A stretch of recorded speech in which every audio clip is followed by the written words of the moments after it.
Hello à tous et bienvenue dans Make Sense, le podcast. Aujourd'hui, j'ai le plaisir de recevoir Steve Toitto. Steve, t'es un peu notre expert de l'email, t'es notre explorateur du monde de l'email, on pourrait dire. Est-ce que tu peux peut-être nous dire 2-3 mots sur ton quotidien, sur ce que tu fais, qui es-tu, pourquoi es-tu là? Eh bien, écoute, salut Maxence, merci beaucoup pour ton invitation. Alors moi, je m'appelle Steve Toitto, j'habite près d'Annecy. Donc, je fais de l'email marketing, notamment pour les e-commerçants, c'est-à-dire que je mets en place des stratégies emailing pour les e-commerçants pour les aider à augmenter leur vente sur la partie email marketing, donc sur tout ce qui est automatisation d'emailing, mais aussi sur la partie newsletter hebdomadaire, bi-hebdo, tout ça. On va dire que 80% de mes clients, c'est des e-commerçants et 20% de mes clients, ça peut être des coachs, ça peut être des startups, ça peut être d'autres secteurs en fait. Mais voilà, 80% de mes clients, c'est des e-commerçants et notamment la partie email marketing. Et alors justement, on entend souvent que l'email marketing a une espèce de retour en grâce. Pendant longtemps, c'était un peu un levier marketing de vieux, on va dire. Et je caricature un peu évidemment, mais dans certaines boîtes, c'est un peu le levier qui est délaissé, alors qu'il y avait des leviers un peu plus sexy comme du Google, du Facebook, etc., où on fait des tests de créa, etc. Bah, en fait, l'email, on peut faire tout ça aussi, et même plus, et on va en parler aujourd'hui. Donc c'est ça qui va être très sympa aujourd'hui. Est-ce que peut-être pour démarrer, on va quand même reparler et remettre un peu l'email au centre du mix, l'église au centre du village, et se redire que aujourd'hui, selon toi, une boîte e-commerce ou non, mais qui fait pas d'email marketing, finalement, c'est comme si son mix marketing, il essayait de faire le marathon de New York avec les deux pieds attachés et en tongs. Donc caricature, mais c'est un peu ça. Est-ce que tu peux nous en dire plus peut-être sur ce que tu vois dans les usages de ceux qui ont réussi, en tout cas en termes de placement de l'email dans leur mix média? Non, je pense que c'est un bon point. Et aujourd'hui, on voit les marques qui fonctionnent le mieux. Elles font des efforts sur la stratégie emailing. Pourquoi? Je pense parce que aujourd'hui, il faut qu'on crée des communautés. On est arrivé en 2023-2024 où on se dit faire de la publicité, c'est bien, faire venir du trafic, c'est bien, sur une offre, c'est bien. Mais comment on arrive à garder ces personnes-là? Comment on arrive à faire en sorte qu'elles en parlent autour d'elles? Comment on fait pour créer une armée d'ambassadeurs? J'aime bien dire ça, une armée d'ambassadeurs. Et bien justement, en créant un canal dédié qui n'est pas les réseaux sociaux, parce que les réseaux sociaux, c'est bien, mais on est, encore une fois, locataire de la plateforme, alors que la boîte mail, c'est un truc qui est beaucoup plus... C'est un canal qui est beaucoup plus, si je puis dire, privé, tu vois, c'est beaucoup plus privé. Et donc, le fait de communiquer d'une manière qui intéresse les gens, leur partager de la valeur, leur montrer que tu les comprends, tu vas arriver petit à petit à créer cette communauté que tu recherches, et les gens vont acheter chez toi, les gens vont en parler autour d'eux, les gens vont vouloir acheter à nouveau chez toi. Et je pense que c'est un petit peu l'objectif aujourd'hui de chaque marque, c'est de plus être dépendant de plateformes de régie publicitaire, et encore une fois de capitaliser sur le trafic qu'on a pour encore une fois envoyer des emails qui parlent à la cible et qui leur donnent envie de faire partie de ce mouvement. Ouais, j'adore dans ce que tu dis, parce qu'en fait, on rejoint complètement l'épisode précédent avec Cédric qui nous parlait d'inbound marketing et de la grosse logique qui était de réussir à déplatformer son audience. Ouais. Donc, c'est-à-dire, comme tu l'as très bien dit, de plus être locataire, mais vraiment de récupérer la donnée, d'être en lien direct, sans intermédiaire finalement avec ses prospects, ses clients, bref, son audience au global. Ouais. Et ça permet normalement de créer des liens qui sont beaucoup plus forts en fait. Donc une marque qui ne le fait pas aujourd'hui, elle se prive déjà de chiffre d'affaires immédiat, ça c'est une chose sûre et certaine, mais en plus sur la durée, t'as pas cet effet cumulé et au fil du temps finalement tu ne crées pas cet avantage compétitif que peut représenter une base mail, une base de contact actif et que tu actives au quotidien. Ça se sent pas forcément tout de suite, je pense, une marque qui délaisse ça parce que si son acquisition est très bien faite, si elle a un très bon taux de conversion, etc., elle va pas le voir. Par contre, sur la durée, c'est une fuite en avant vers l'acquisition et on peut vite passer à côté en fait. Donc, très cool d'avoir remis ça au centre du mix dès le début. Pour rebondir sur ce que tu dis, tu vois, par rapport aux régies publicitaires versus l'emailing, tu vois, pour moi, l'emailing, tu vas pouvoir partager du contenu qui est beaucoup plus humain, beaucoup plus conversationnel. Tu vas pas pouvoir raconter sur tes réseaux sociaux tes hauts et tes bas. Tu peux le faire, mais je veux dire, ça se fait moins en fait. Les gens ont, les fondateurs de marques e-commerce ont un petit peu plus de mal à se dévoiler sur les réseaux sociaux, alors que la boîte mail, c'est l'endroit un petit peu, le petit cocon où tu peux partager du contenu hyper exclusif avec ton audience, où tu peux vraiment te dévoiler, montrer ton côté humain, montrer un petit peu que derrière cette entité, cette marque e-commerce, il y a des humains qui la dirigent, et des humains avec des réelles émotions. Et là, justement, tu peux te permettre de partager du contenu beaucoup plus, beaucoup plus humain. J'ai pas exactement le mot, mais voilà, beaucoup plus proche de ton audience, en fait. Et du coup, c'est comme ça que derrière, les gens se disent, ok, c'est hyper intéressant, je suis d'accord avec ce qu'il ressent, je l'ai déjà ressenti, il a des problématiques aujourd'hui, je comprends, donc j'ai envie plus de faire confiance à lui qu'à une autre marque. Tu vois, je prends souvent l'analogie du primeur. En dessous de chez toi, tu as un primeur qui vend des légumes, tu sais, et tu as le choix d'aller chez ce petit primeur ou tu as le choix d'aller chez Carrefour ou chez Leclerc, tu vois, acheter tes légumes. Et ben, vu que tu connais l'histoire du primeur qui habite en dessous de chez toi, tu sais comment il s'appelle, tu sais où il fait pousser ses légumes, tu sais comment il les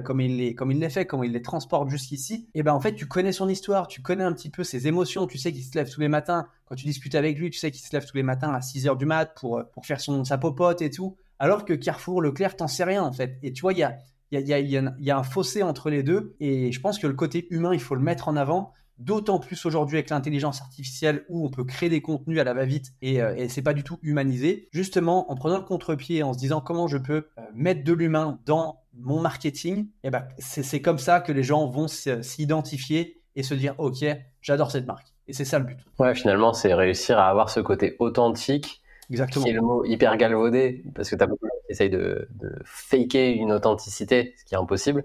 Mais finalement, c'est ça qui va créer cette connivence et qui va réussir à faire en sorte que les clients vont pas juste acheter un produit, mais ils vont aussi acheter une expérience, ils vont acheter auprès de quelqu'un.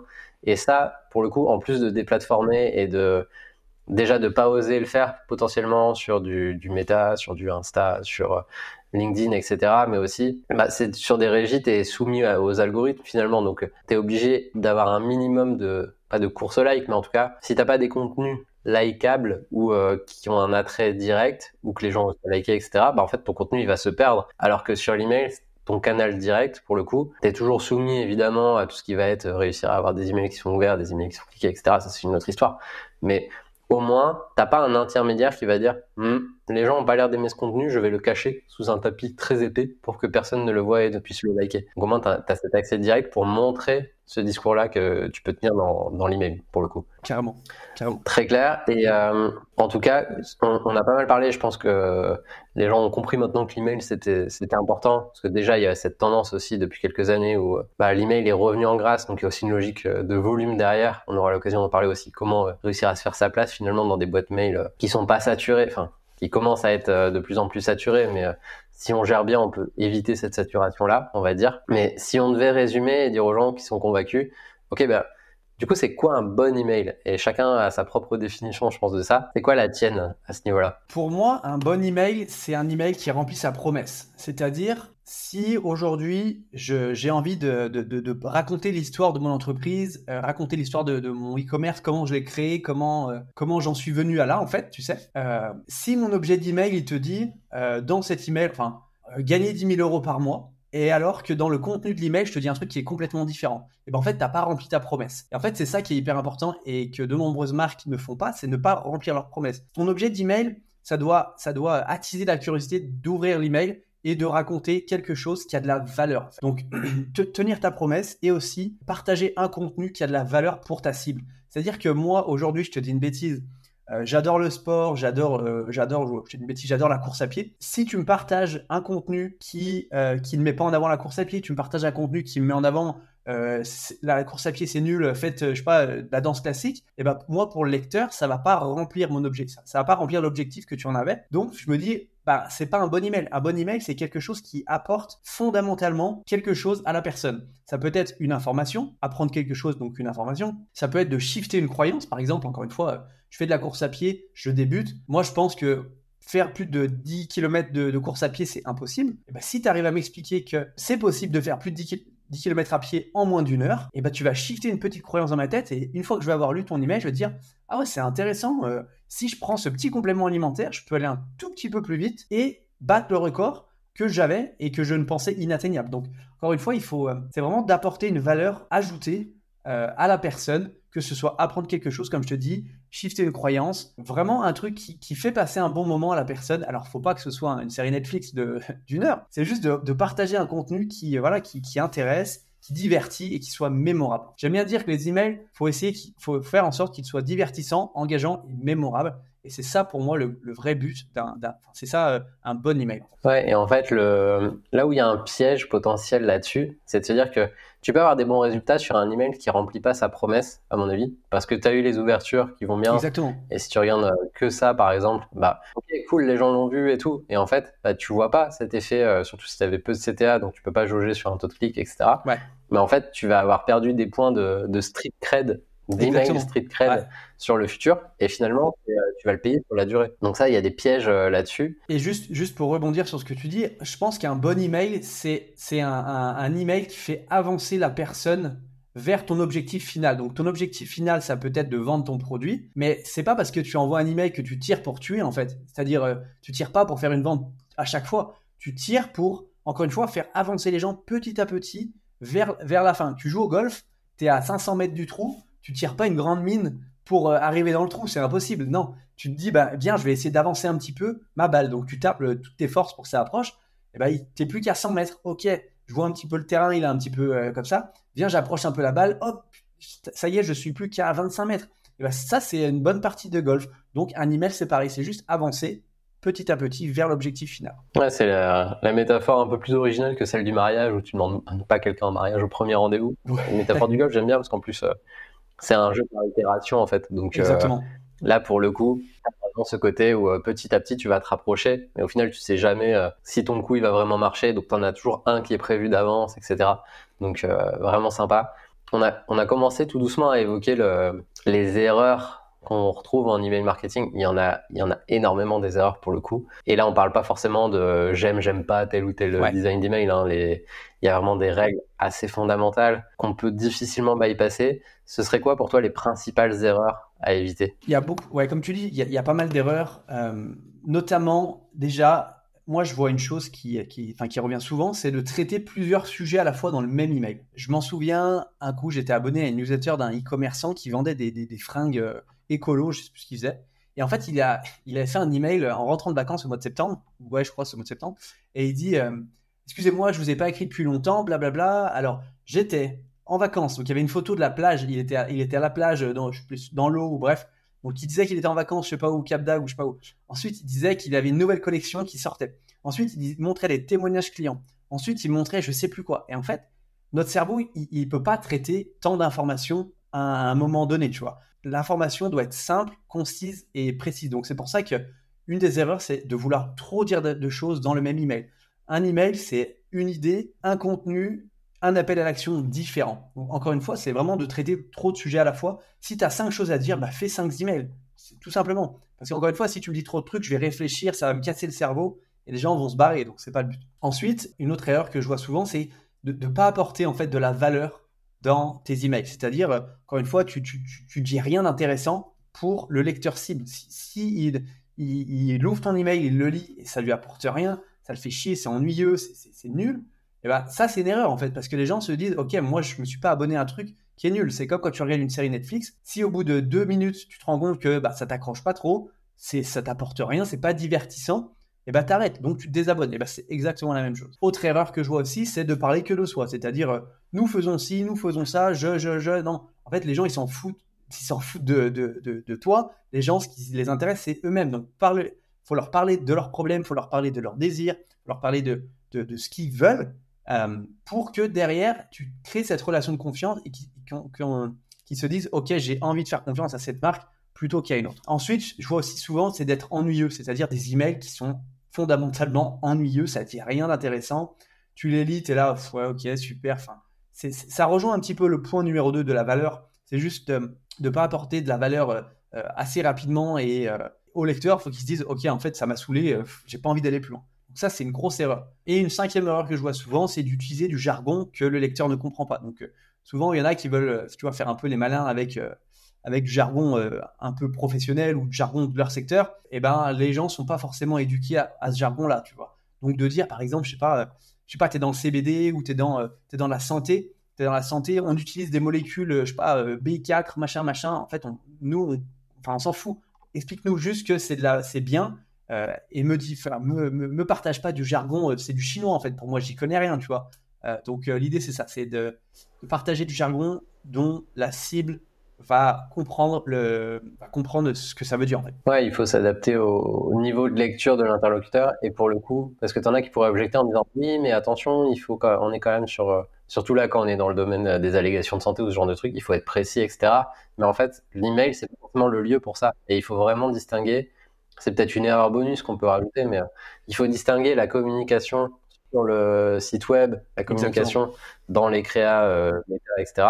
Et la communication dans les emails où finalement, bah, tu parles à la majorité de ton audience et je suppose que bah, même si tu vends des compléments alimentaires, même si tu vends du CBD, même si tu vends des trucs qui permettent de mieux dormir, bon bah au final tu t'adresses pas que à des médecins, tu t'adresses pas que à des professionnels de santé, tu t'adresses à des gens qui ont un problème. Donc tu t'adaptes à leur niveau de discours et ça peut être autant le mec qui a du mal à dormir et en fait bah, juste il est boulanger et du coup comme il est complètement déphasé, bah, il a besoin d'un petit supplément mais il a pas fait médecine. Il peut avoir quand même bah, une infirmière qui aussi est déphasée mais qui va comprendre un peu plus. Mais tant pis parce qu'elle comprendra aussi la vulgarisation, finalement. Tout le monde comprend la vulgarisation. Et c'est une fois sur le site web qu'elle pourra être rassurée avec le reste. Donc bien différencier peut-être le niveau de communication dans l'email, c'est assez important aussi. Et c'est pour ça que tu as une charte textuelle qui peut être assez différente de l'email versus le site web finalement. Exactement. Même si sur le site web, tu vas pas jargonner à 100%. Ouais, c'est intéressant ce que tu dis parce que moi je suis convaincu que ton discours, ce que tu dis, ton discours sur ton site internet et sur ton email, ça, c'est pas du tout la même façon de communiquer. Moi j'aime bien dire qu'un email, en fait c'est un trampoline. Les gens, tu les lâches en haut du trampoline et le but c'est qu'ils rebondissent le plus haut possible pour qu'ils arrivent sur ton site internet. Ton email, t'es pas là pour les convaincre que ton produit c'est le mieux, contre ton machin. Non, tu es là pour attiser leur curiosité, tu es là pour les titiller, leur faire comprendre qu'il y a un truc qui devrait, ils devraient aller plus loin dans la compréhension.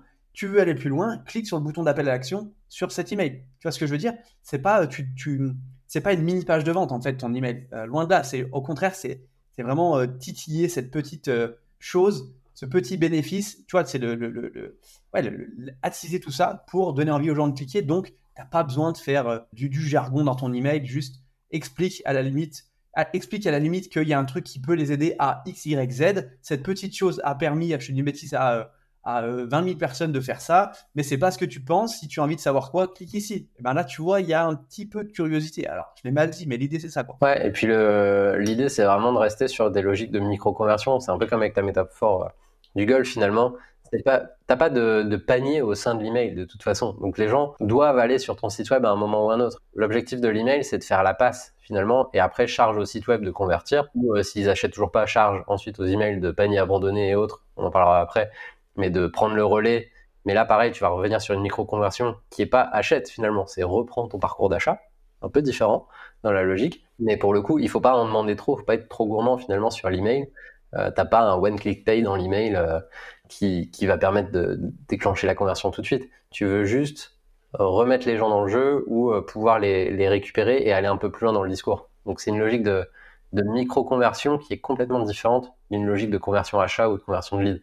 C'est quelque chose qu'il faut bien avoir en tête, je pense, dès le moment où tu vas écrire ton email ou même avant ça, finalement, quand tu vas faire ton planning éditorial, quand tu vas faire tes automatisations, tu dois repenser à quelle est la prochaine action, la prochaine petite action en baby steps que je vais demander à mon utilisateur. Et finalement, l'idée, c'est vraiment de se dire, bah, un email a un objectif et si cet objectif-là, il est pas clair dès le début, ton email, tu sais que ça va pas bien marcher. Et du coup, la grande question qu'on va se poser derrière, c'est comment tu poses l'objectif d'un email? Comment tu le définis? C'est une nouvelle bonne question. Alors, moi, je pense que ça dépend le contexte. C'est-à-dire, est-ce que tu écris un email de séquence email automatisée? Est-ce que tu écris un email de newsletter? Enfin, est-ce que c'est un email de vente, un email de promo? Tu vois, là, ça, il faut se poser la question. Où est-ce qu'on est? Quel est le but aujourd'hui pourquoi on veut envoyer cet email? Si on veut envoyer cet email, encore une fois, pour faire des ventes immédiates, là, le contenu, tu vois, il faut l'adapter. Si on veut faire de l'emailing, de branding, moi j'appelle ça l'email de branding, c'est-à-dire qui sert l'image de marque, c'est-à-dire, encore une fois, d'avancer la balle vers le trou du golf, enfin, tu vois, faire avancer la balle de golf. Ça dépend de tout ça. Et après, c'est se dire, bah, si c'est une séquence email automatisée, dans quel état se trouve mon lecteur, mon abonné ou mon contact, tu l'appelles comme tu veux, dans quel état se situe la personne qui va lire mon email? Bah, cette personne n'a jamais acheté chez moi encore. elle a reçu que 2 emails, donc là, on va lui envoyer un 3e email de bienvenue. Elle a déjà reçu cet email et cet email. Qu'est-ce que je peux lui dire derrière pour continuer de la faire avancer dans le cycle, pour continuer de shifter sa croyance, de la faire un petit peu changer d'avis? Et ben peut-être que c'est de la rassurer, peut-être que c'est lui montrer qu'il y a d'autres personnes qui sont passées là avant elle. Bah, viens, on lui met un témoignage, on lui met un ou deux témoignages clients. Après, ça peut être, je sais pas, si tu fais une séquence email de vente pour un produit ou pour tout ça, bah, peut-être que dans les derniers emails, tu peux te dire, ben, je lui ai déjà partagé plein de trucs, j'ai créé de la confiance, enfin, j'ai joué sur le côté émotionnel. Les premiers emails, j'envoie beaucoup d'émotions. Tu vois, on prend souvent nos décisions d'achat sous l'émotion et on rationalise plus tard. Et ben, en début de séquence, je fais de l'émotion et en fin de séquence, je rationalise. Donc là, on est en fin de séquence. Qu'est-ce que je peux dire pour rationaliser? Ben, peut-être que je peux lui expliquer pourquoi le produit fonctionne, pourquoi il est bien, pourquoi. Tu vois, d'être vraiment dans cette phase-là. Donc, ça dépend vraiment du contexte.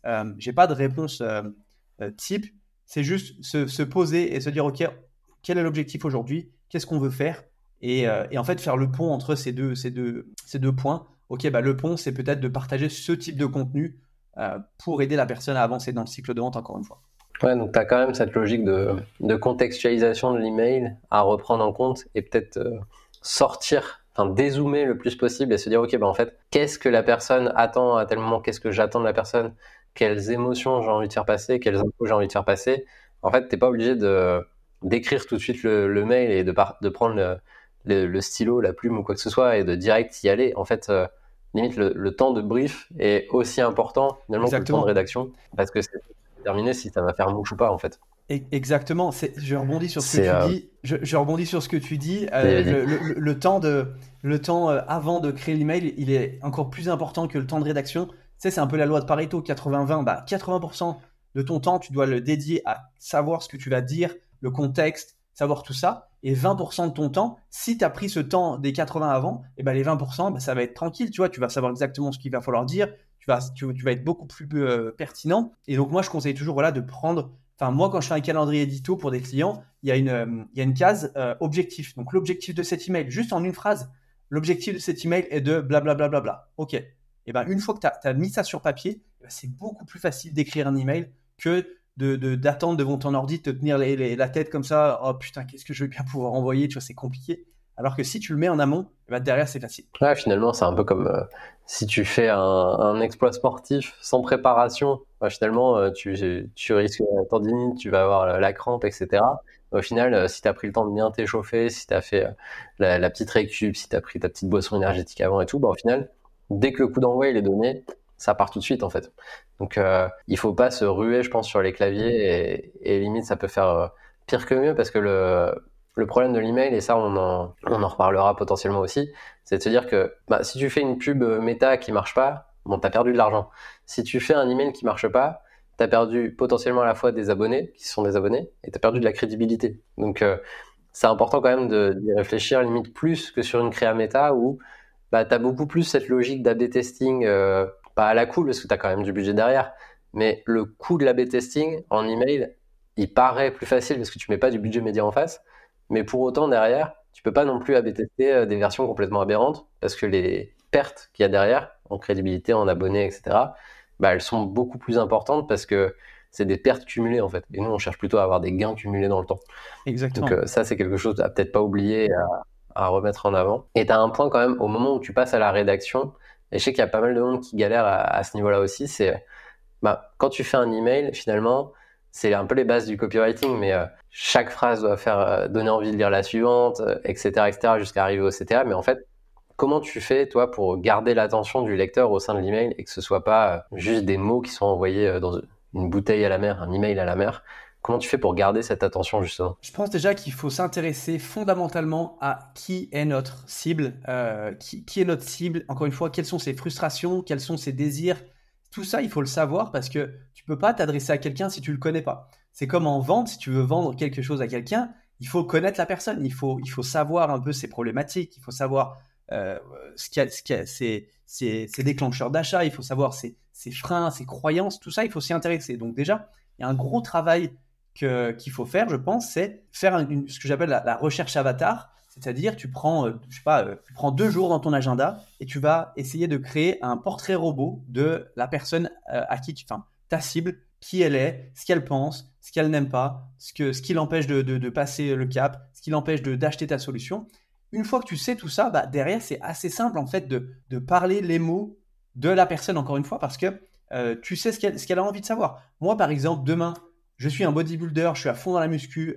Tu fais un email et tu me dis, première phrase, c'est qu'y a-t-il de plus frustrant que de sortir de la salle et de ne pas avoir de congestion dans ses biceps? C'est une connerie, hein, j'ai ça comme ça d'un coup même. Et ben ça va me parler parce que je fais du sport, j'ai qu'une envie, c'est de grossir mes biceps, éclater mon t-shirt, être comme un dingue. Et ben du coup, ça va me parler parce que je vais avoir envie de savoir ce que tu vas me dire. Et derrière, ça, c'est la phrase d'accroche. Donc là, t'accroches mon attention. Derrière, tu me dis, je te dis une bêtise, hein, saviez-vous que 95% des gens s'entraînent mal, font des bêtises avec leur plan d'entraînement, mais aussi, il y a une autre chose qui te font mal. Et donc là, tu as envie de savoir c'est quoi cette autre chose. Donc là, tu gardes l'attention. Après, tu fais ta troisième phrase. La plupart des gens qui s'entraînent font ci, ne prennent pas de compléments alimentaires, alors que prendre des compléments alimentaires, blablabla. Bla, bla, bla, bla. Et derrière, là, tu as gardé l'attention parce qu'encore une fois, tu as intéressé la personne, tu lui as parlé dans ses mots, tu lui as parlé dans son langage, et c'est ce qui l'intéresse. Et c'est encore une fois fondamentalement ce que la personne a envie d'entendre. En fait, tu résous un petit peu la solution, tu teases la résolution de la solution de la personne, donc elle a envie de savoir, et derrière, tu lui dis, ouais, mais peut-être que tu ne le sais pas, mais il y a un truc que tu oublies de faire, qui est absolument fondamental, c'est de ne pas prendre de créatine. Et bien justement, on a développé une créatine française dans une petite usine en Savoie. Blablabla, clique ici pour découvrir cette créatine. Enfin, tu vois ce que je veux dire? L'idée, c'est, encore une fois, d'accrocher l'attention avec quelque chose que les gens ont envie d'entendre. Tu parlais de copywriting, mais finalement, c'est ça, c'est AIDA, accrocher l'attention, intéresser la personne, lui faire désirer ta solution et faire un appel à l'action qui donne envie. Après, tu as d'autres frameworks. Tu as le framework PAS, problème, agité, solution. Donc, c'est toutes des petites choses comme ça qui permettent de garder l'attention. Et pour terminer, je dirais aussi que moi, je fais souvent le parallèle au marketing ou à la vente, à la drague, en fait. Tu vois, c'est con, mais de la drague. C'est-à-dire que, je sais pas, tu es dans un bar, tu rencontres une personne, ce que tu as envie de faire, bah, tu vas lui parler, tu vas poser des questions, tu vas essayer de comprendre un petit peu ce qu'elle aime, ce qu'elle n'aime pas. Enfin, je dis elle parce que voilà, mais l'idée, c'est ça. Et petit à petit, tu vas avancer, avancer, avancer. C'est comme ça qu'à la fin, bah, tu dis, bah, est-ce que je pourrais avoir ton numéro de téléphone? L'idée, c'est ça. C'est s'intéresser à la personne et poser des questions pour faire avancer et que garder l'attention de cette personne. T'as vraiment cette logique de réussir à faire avancer, c'est vraiment un peu comme un jeu de plateau. Tu fais avancer ton pion, c'est pas très valorisant de dire un pion, mais on voit l'idée. En fait, tu fais avancer petit à petit, tu lances les dés, chaque email, chaque ligne, chaque mot, c'est un point sur le dé, en fait, qui va permettre de faire avancer les gens. Et cette logique de progression, en fait, qu'il faut pas oublier. On rejoint un peu ta métaphore du golf, mais de dire rien n'est jamais acquis, et même, on le verra juste après, mais même quand les gens ont acheté, rien n'est acquis, il faut les faire revenir et les fidéliser, et les transformer en ambassadeurs, etc. Mais au final, t'es sur un jeu de plateau infini, en fait. Et donc, ça redescend jusqu'à, bah oui, en fait, à tel moment, je vais dire telle chose parce que je sais que ça va faire progresser le cheminement mental de mon prospect vers l'action que j'attends de lui à tel ou tel moment. Finalement, c'est quelque chose qui peut peut-être driver une vision, et pour ceux qui auraient du mal à démarrer sur une stratégie d'email marketing, mais ça pareil, on pourra en reparler, mais cette logique de progression, c'est quelque chose qui au moins permet de dire, ok, ça c'est une bonne idée, ça c'est peut-être pas une bonne idée à ce moment-là du parcours. Maintenant, l'argument qui peut venir aussi là-dessus, c'est de dire oui, mais en fait, les gens lisent pas, etc. Bon, ça, on sait que c'est faux. Et en tout cas, s'ils lisent pas vos emails, c'est probablement que vous n'avez pas fait ces différentes étapes qu'on a évoquées et que vous n'arrivez pas à accrocher cet intérêt, parce que il y a encore de la place pour les choses intéressantes aujourd'hui. On dit que les gens ont des temps d'attention qui sont de plus en plus courts, etc. Non, en fait, c'est juste qu'il y a de plus en plus de contenu, les gens ont de plus en plus le choix.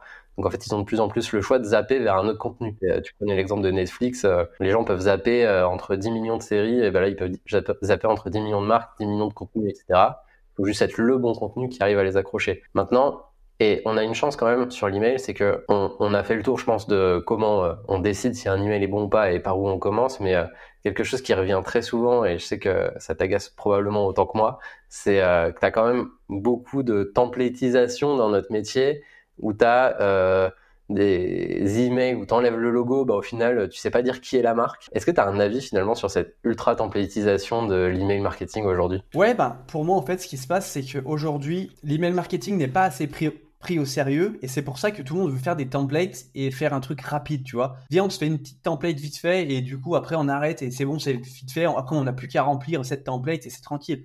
En fait, moi, je trouve que toutes les templates se ressemblent aujourd'hui.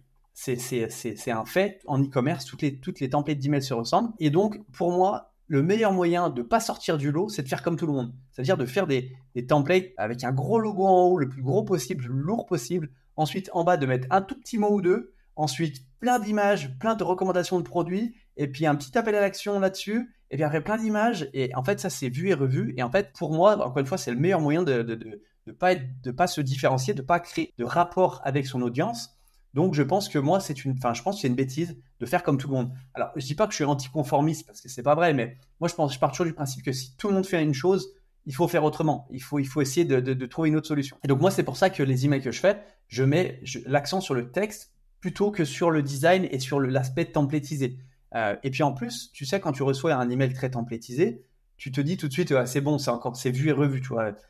Les gens ne sont pas dupes, ils savent très bien que l'email marketing, ça existe. Tu as l'impression que c'est le département marketing qui a codé l'email pendant des jours et des jours. Alors que si tu prends le contre-pied et tu fais un petit email beaucoup plus sobre, beaucoup plus conversationnel, certes, il n'est pas très beau, mais tu vois, ça crée une dissonance parce que tu vas recevoir un email avec beaucoup plus de texte de la part d'une marque e-commerce. Tu te dis, putain, mais attends, qui c'est qui m'écrit? Ou tu vois, ça peut créer une petite dissonance, encore une fois.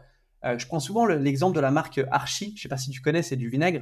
Souvent la fondatrice, elle fait des emails très simples et du coup, ça t'interpelle. Tu te dis, attends, est-ce qu'elle m'a écrit à moi ou ça pourrait être encore une fois un email d'une personne que tu connais, tu sais, ça pourrait être un email un peu important. Je dis pas que ça peut être les impôts, tu vois, mais ça peut être une personne importante, une entité importante versus un email qui brille, qui clignote dans tous les sens. C'est Noël, c'est un sapin de Noël, donc moi, je pense qu'encore une fois, les templates, c'est bien, mais il faut vraiment y aller avec parcimonie. Et si tout le monde part à droite, partez à gauche, quoi. Ouais, ça me fait penser aussi, tu as une marque de pompe qui fait ça, je crois que ça s'appelle Jacques et Déméter. J'adore parce que c'est une des premières marques où j'ai vu, ils envoient des emails full texte et c'est toujours très prononcé. Il y a un avis qui est marqué dedans. Par exemple, au premier jour des soldes, ils vont t'envoyer limite un manifeste crash sur le phénomène des soldes, etc. Mais en t'expliquant pourquoi, ils vont te réexpliquer les marges, etc. Et c'est pas plein de petits pictos et tout. Je dis pas que les pictos et tout, c'est pas sympa, parce que pour le coup, c'est très ludique, etc. Mais là, tu sens que les mecs, ils assument en mode, on n'a pas de budget sur l'email marketing, on vous écrit quand même, point. Et t'as l'impression qu'ils l'auraient envoyé qu'à toi, ça aurait été le même message. Et là, pour le coup, tu vois, j'ai jamais commandé chez eux, mais je te cite la marque comme ça, parce qu'il y a un lien qui est créé, et où en fait, t'es en infusion directe, alors que oui, ils auront envoyé le mini catalogue produit comme tu as parfois dans les emails où tu as 26 vignettes, etc. En fait, ouais, c'est comme recevoir un catalogue dans ta boîte aux lettres, en fait. Tu t'en fiches un peu. Exactement. Et puis le fait d'avoir un minimum de texte, ça te permet d'avoir le temps de convaincre la personne, de lui montrer pourquoi tu envoies cet email versus... en fait, c'est du spam. Tu sais, l'autre coup, j'ai été à un salon avec ma nana du bien-être à Lyon. Et en fait, quand on est revenu sur le parking, il y avait un flyer qui était collé sur le pare-brise de ma bagnole. Et en fait, j'ai regardé comme ça et ça disait rien. C'était que des photos, des machins, tout en couleur. Et en fait, ça me fait penser à ça, moi, l'email marketing. Ou alors, pour les fêtes de Noël, je sais pas, si toi, tu as reçu énormément de courriers dans ta boîte aux lettres, tu reçois plein de catalogues, plein de machins, et c'est hyper agressif, je trouve. Alors que si tu as une petite lettre blanche qui s'y glisse au milieu, je suis persuadé que 99% des gens vont choisir de lire la lettre blanche en premier, parce qu'encore une fois, ça peut être quelqu'un d'important, ça peut être un truc grave, si je puis dire, ou voilà. Donc, c'est très intéressant, Jacques et Déméter. J'ai interviewé justement sur mon podcast la personne qui écrit les emails de chez Jacques et Déméter. Malheureusement, problème d'enregistrement, il n'y a plus l'épisode. Mince, tu nous laisses sur cette mise en bouche accomplie. Mais c'est vrai que c'est intéressant ce que tu dis sur le courrier papier, parce qu'en plus, on m'a envoyé hier une étude sur les émotions que ressentent les gens quand ils reçoivent un courrier papier. Et t'as la curiosité qui était assez haut pour le coup. Et ça me fait penser que nous, on avait eu des très bons retours côté agence quand on avait fait les vœux avec manuscrit, tu sais, qui simule l'écriture manuscrite. Et je sais qu'il y a des e-commerçants qui font ça, où du coup, tu envoies un courrier fictivement manuscrit. Il faut imaginer des imprimantes 3D qui écrivent avec un stylo. Si vous arrivez à vous représenter ça. Et c'est envoyé dans une enveloppe qui est timbrée, comme si c'était vraiment quelqu'un qui l'avait fait. Ça, pour le coup, il y a un petit effet waouh aussi. Et ça s'intègre même dans des scénarios d'email marketing, pour le coup. Ils ont tous des API où tu peux connecter, etc. Mais par exemple, tes ambassadeurs, tu peux aussi sortir de l'email à un moment pour leur envoyer ce genre d'éléments. Donc ça, pour le coup, il y a une petite carte à jouer parce que pour le coup, c'est encore moins saturé. Et je pense pas qu'il faut associer la beauté d'un email à sa pertinence et sa conversion. C'est pas parce qu'un email est très beau, très bien designé, qu'il y a des belles couleurs, qu'il y a une belle charte graphique, que tout est bien respecté, qui va convertir. Ça veut rien dire du tout. Mais c'est pas parce que voilà, je sais pas, t'as la plus belle veste de la soirée que tu vas, je sais pas. J'en sais rien, mais l'idée c'est ça. C'est pas parce que c'est beau, ça marche. Rien à voir. Que tu auras le plus de numéros de téléphone. Par exemple, ouais. Mais ouais, en fait, tu as des mecs qui sont là pour faire plaisir au service marketing qui l'a envoyé, ou tu es en mode ah ouais, j'ai quand même mis 2000 euros de graphisme sur la production de cet email, etc. Bah, en fait, l'utilisateur qui le reçoit, il s'en fout complètement de ça. C'est vraiment pas dans les critères qui vont décider s'il le lit ou pas, s'il clique ou pas. Il faut pas se tromper de combat, en fait. Exactement. Et tu peux mettre une équipe marketing de 20 personnes sur un email, s'ils respectent pas les codes classiques, en tout cas, je dis les codes en mode parler à l'intérêt de la personne qui va le recevoir, enfin vraiment les basiques, hein, je parle pas des codes de template de maintenant, mais si elles font abstraction de ça et qu'elles sont juste là à se faire plaisir, un peu comme tu te réunis, tu fais un logo sans jamais le challenger avec le marché, etc. Bah, en fait, tu sais pas si tu vas pas faire un four avec cette chose-là sur laquelle tu as mis beaucoup d'énergie. En fait, le marché, il s'en fout que tu aies mis de l'énergie ou pas, finalement. C'est ça, c'est ça. Et en fait, je pense que le problème qu'on a, en tout cas en France, moi je suis un petit peu le marché US quand même, et aux US, ils font quand même pas mal d'emails très moches, très copyrightés, et ça marche très bien. Le problème qu'on a en France, c'est que comme tout le monde fait ça, tout le monde se dit, bah si tout le monde fait ça, ça doit marcher, alors je le fais. Ben, en fait, et si on challenge pas, comme tu dis, si on challenge pas ça un petit peu, ben forcément, on reste dans la même configuration. Alors que si tu dis, ben, j'ai envie d'essayer, viens, je fais un A/B test, tu vois, sur des emails. J'envoie un email très brandé, que j'envoie ça, enfin, tu vois, très brandé, très coloré. Et si je me dis, bah, je prends le contre-pied, j'essaye de voir sur un petit segment de ma liste. Tu vois, récemment, j'ai accompagné un mec qui veut se lancer dans l'email marketing et il accompagne une marque qui vend des montres, tu vois, des montres un peu de luxe. Et il me dit, ouais, mon client et tout, il est pas trop. Enfin, moi, je lui parlais un peu de ma méthode. Il a acheté ma formation et je lui explique, enfin, dans ma formation, je lui expliquais certaines choses, que voilà, c'était intéressant de faire des emails un peu plus textuels pour changer un petit peu. Et il me dit, ouais, j'en ai parlé avec mon client, il est pas trop chaud d'essayer et tout. Je dis, bah écoute, fais un A/B test sur un petit segment de la liste. Donc, il a fait deux A/B tests sur, je sais plus, je te dis une bêtise, 30% de la liste et 30% de la liste. L'email brandé comme son client voulait versus un email beaucoup plus conversationnel, beaucoup plus humain, beaucoup plus textuel. Il a, alors je sais plus en termes de conversion combien, mais il me semble, ah bah, la liste devait pas être très grande non plus, mais sur un email, il me semble qu'il avait fait genre je sais pas, 500 balles. Et sur l'autre email, très humain, encore une fois, il avait dû faire, je sais pas, 8000 ou 9000 balles, quoi. Enfin, il y avait quand même une sacrée différence entre deux emails. Ouais, donc tu as quand même des mini use cases comme ça. Et comme tu dis, l'A/B test, parce que je l'ai un peu sous-vendu tout à l'heure, l'A/B test, en disant attention, ça peut être risqué. Ça peut quand même t'aider à sauter le pas et à faire un peu différent de ce que tout le monde fait finalement. Et peut-être qu'un truc qui a causé des préjudices dans le domaine de l'email, c'est de dire, bah, il y a les bonnes pratiques de design, etc. C'est ça. Et du coup, tout le monde se calque sur ce truc-là. Et au final, ça devient transparent. On a eu un peu le même effet côté site web avec les templates Shopify que tu retrouves partout, où finalement, tous les sites web se ressemblent et sont exactement les mêmes. Bah, on a le même effet sur l'email, où aujourd'hui, de toute façon, tout le monde a plus ou moins les mêmes solutions, qui ont déjà les templates préfaits et où les gens viennent juste remplir les cases. Bon, bah finalement, c'est facile d'être transparent, comme on disait. Et si tu fais pas ce pas de côté, mais on ne dit même pas de faire un switch on-off, hein, ça peut passer par des A/B tests et finalement se rendre compte, comme dans ton exemple, bah, ça peut être beaucoup plus rentable de faire autrement finalement, de faire ce petit pas de côté.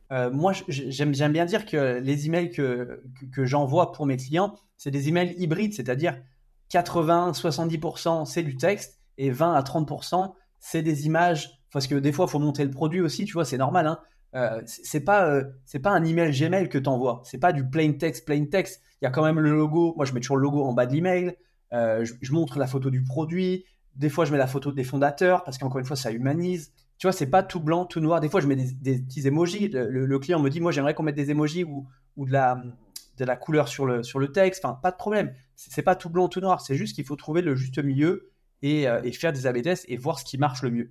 Après, tu vois, il y a certaines marques qui ne veulent pas absolument faire ce genre d'emailing parce que elles ont une image de marque. Ça fait des années qu'on fait ça, on peut pas changer. Bien qu'elles soient conscientes que de faire des emails plus hybrides, plus moches, si je puis dire encore une fois, fonctionne mieux. Et en fait, elles s'assoient sur de la rentabilité versus l'image de marque qui est plus importante pour elles. Donc, c'est un combat, quoi. Ouais, et puis encore une fois, on définit l'objectif de l'email en amont. Donc en fait, on le sait, si c'est pour tenir une image de marque qui est définie par des fondateurs peut-être plus éloignés ou même quand on est dans des boîtes un peu plus corpo, finalement on a la plateforme de marque, on est obligé d'être enserré dedans, on peut pas faire grand-chose. Ok, en fait on le sait et on sait que l'email c'est un vecteur uniquement de branding et pas de chiffre d'affaires. Par contre, ce que tu retrouves parfois, c'est de dire ouais, mais du coup on voudrait et du chiffre d'affaires mais au sein de cette plateforme de marque. Et là au final on en revient à ce marathon que tu cours avec les pieds attachés et les mains dans le dos et un bandeau sur les yeux. Finalement, on dit pas que c'est impossible,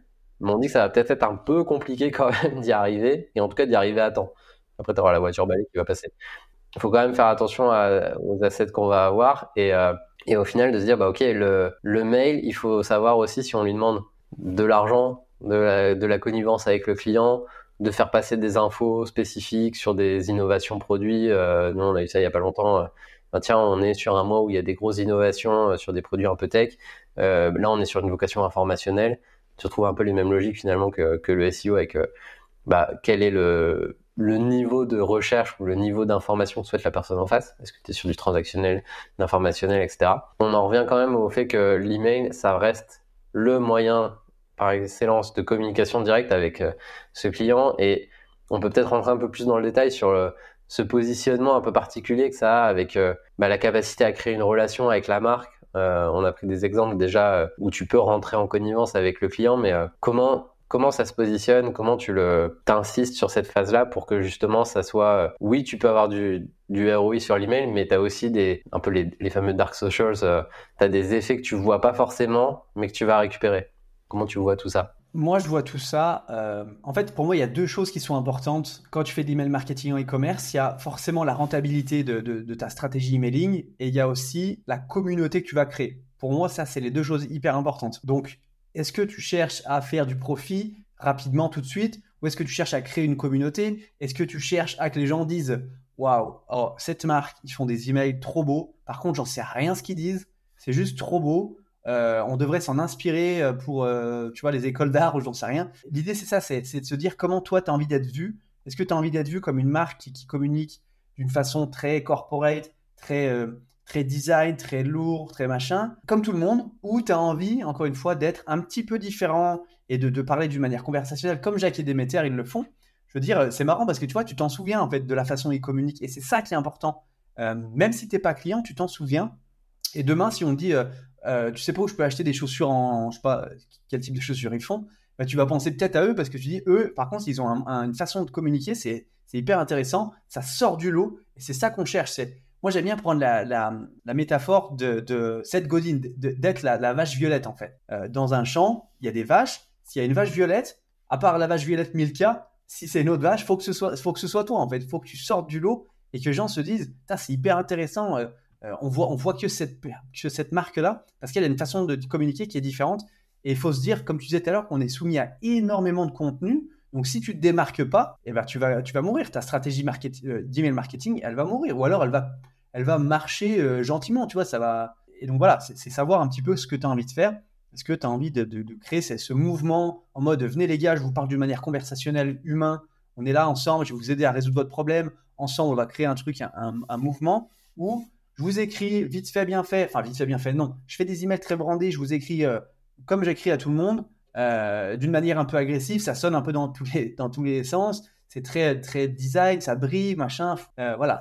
Puis, en fait, il y a tellement d'informations aussi dans ce genre d'email que, tu vois, tu as 3 à 4 couleurs, tu as des appels à l'action de tous les sens, tu as plein de photos des produits. Enfin, ça peut vite être submergent d'informations versus un email qui est beaucoup plus simple. Enfin, ça communique un autre message si tu veux.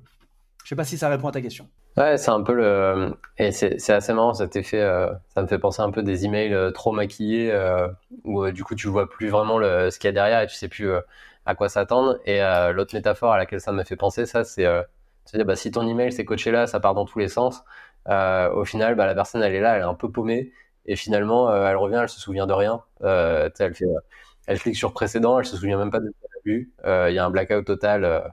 On passe de Coachella à Very Bad Trip, mais au final, ça n'a pas servi ta marque, ça n'a pas servi ton porte-monnaie. Donc au final, on en revient au pourquoi tu as envoyé cet email et le pourquoi il n'est pas rempli en fait. Donc si tu cherches pas à te distinguer, si tu n'as pas un chemin clair finalement, ça peut être assez compliqué. Peut-être pour insister un peu là-dessus, sur le fait que, on le redit, hein, mais l'email c'est un support de communication directe, il n'y a pas d'intermédiaire, etc. Et pour le coup, tu t'adresses, même si tu segmentes, tu t'adresses à une audience qui est quand même assez large, même si tu essayes de personnaliser, etc. Ça, on le sait, mais tu vas pas jargonner, comme tu le disais. Comment tu fais ces exercices d'adaptation du ton, du style, qui peuvent être, encore une fois, comme on le disait, différents du site web, différents des créas sur les réseaux sociaux, etc. Tu as vraiment un peu une capsule préservée, étanche du reste en email. Comment tu fais cet exercice-là, en fait? Déjà, moi, quand je travaille avec une marque, je demande toujours qui prend la parole dans l'email. Enfin, qui est la personne qui prend la parole dans l'email? Est-ce que c'est le fondateur Jean-Michel? Est-ce que c'est la fondatrice Monique? Est-ce que c'est Julie du service client? Est-ce que c'est Paul tu vois? Ça, c'est hyper important de le savoir. En fonction de ça, eh ben, moi, je vais étudier un petit peu la façon de communiquer. Tu vois, moi, j'ai des clients qui communiquent aussi sur LinkedIn, des clients e-commerçants qui communiquent aussi sur LinkedIn. Ce que je vais faire, c'est que je vais sur leur LinkedIn, je vais voir de la façon dont ils communiquent. Est-ce qu'ils font des grandes phrases? Est-ce qu'ils font des phrases plus courtes? Est-ce qu'ils utilisent du jargon, un petit peu de jargon? Est-ce qu'ils utilisent un ton qui est un petit peu différenciant? Est-ce qu'ils utilisent certaines expressions? Eh ben, c'est cette verbatim-là qu'il faut réutiliser derrière dans tes contenus pour être cette personne-là dans les emails. Après, tu vois, ça m'est arrivé aussi, je pense que toi aussi, de faire une séquence email de bienvenue, par exemple, et c'est le fondateur qui explique sa marque. Séquence email de panier abandonné, bah, c'est une autre personne qui communique. Ça crée un petit pattern un peu aussi en mode putain, qui c'est qui m'écrit et puis pareil pour le post achat, bah merci beaucoup, je suis l'autre fondateur, c'est hyper intéressant, enfin c'est hyper cool, on est content pour vous, blablabla. Donc c'est vraiment s'adapter et trouver les éléments de langage qui caractérisent cette personne pour encore une fois rentrer dans ses bottes le plus facilement possible. Ouais, et pour le coup, c'est un exercice que tu peux faire que en t'intéressant vraiment profondément à la marque et pas juste finalement. Tout en a qui vont dire, ouais, mais en fait, l'email, j'ai juste besoin d'avoir l'URL du site web et puis je vais essorer, je vais enlever le jargon, je vais adopter un ton un peu comme sur le site web, mais juste je vais faire des phrases plus courtes ou machin. En fait, non, tu dois vraiment plonger, sinon, encore une fois, tu vas passer à côté. Ça, c'est un exercice qu'on voit pas forcément. En fait, c'est la face immergée de l'iceberg de l'emailberg. Et ça, tu le sais que quand tu t'intéresses vraiment aux logiques qu'il y a derrière l'email marketing. Tu Je vois, trouve ça assez fascinant pour le coup. je me souviens avoir travaillé avec une marque qui était passée sur Qui veut être mon associé et je m'étais tapé l'épisode Qui veut être mon associé parce que justement je voulais repérer les éléments de langage de ma cliente et donc j'avais une feuille, enfin un papier, sur l'ordi, j'écrivais tout ce qui pouvait la caractériser pour que derrière on ait vraiment l'impression que ce soit elle qui écrive. Et c'est ça un petit peu notre rôle en tant qu'email marketeur. C'est un peu ghostwriter / tu vois, on est un petit peu là pour créer du contenu à la place de nos clients. Donc c'est hyper important de comprendre tous ces éléments et de les retranscrire d'une manière la plus simple à lire possible et la plus agréable, quoi. Ouais, et finalement, c'est là où, tu vois, on parlait des plateformes de marque tout à l'heure qui peuvent te contraindre. Bah, en fait, tu peux t'en inspirer de la plateforme de marque, tu t'inspires des éléments de langage des personnes avec qui tu parles, tu t'inspires du site web. Finalement, tu vas piocher un peu à droite à gauche. Il y en a qui vont dire, ouais, mais en fait, moi, ma marque, elle est pas définie ou la marque, elle existe depuis longtemps, mais on n'a jamais eu cette fameuse plateforme de marque où apparemment maintenant, il faut que tout le monde ait une plateforme de marque.